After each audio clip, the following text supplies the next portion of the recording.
इतनी ठोस कि वर्षों तक जमा रहे, जबकि गुफा की बाकी बर्फ नरम होती है, जो हाथों पर रखते ही घुल जाती है। गुफा के भीतर से पानी की बूंदें टपकती हैं।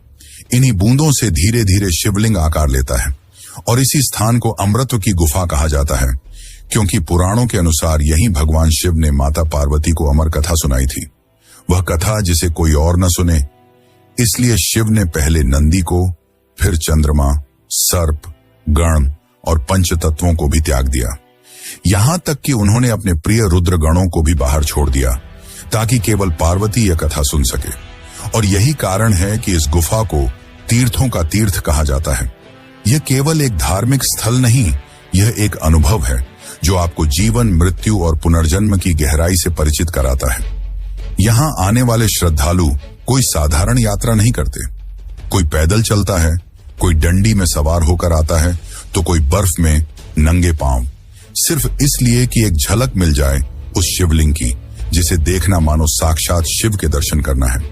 यहां तक कि वृद्ध, बीमार और बच्चे भी इस कठिन यात्रा पर निकलते हैं, क्योंकि ऐसा माना जाता है कि जो जीवन में एक बार भी बाबा अमरनाथ के दर्शन कर ले, वह जन्म मृत्यु के चक्र से मुक्त हो जाता है।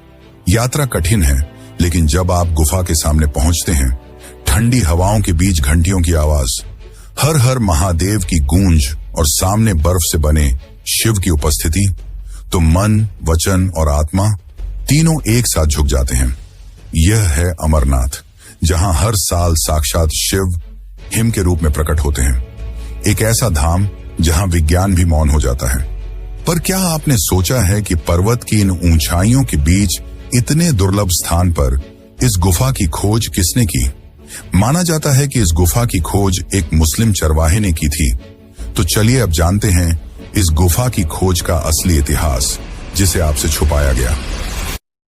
इतिहासकारों के अनुसार अमरनाथ गुफा की खोज 16वीं शताब्दी में एक मुस्लिम चरवाहे ने की थी। दरअसल एक दिन बूटा मलिक नाम का मुस्लिम चरवाहा अपनी बकरियों को चराने पहाड़ों में ले गया। वहां उसे एक साधु मिले, जिन्होंने बूटा मलिक को कोयले से भरा एक थैला दिया। जब बूटा मलिक ने घर जाकर वह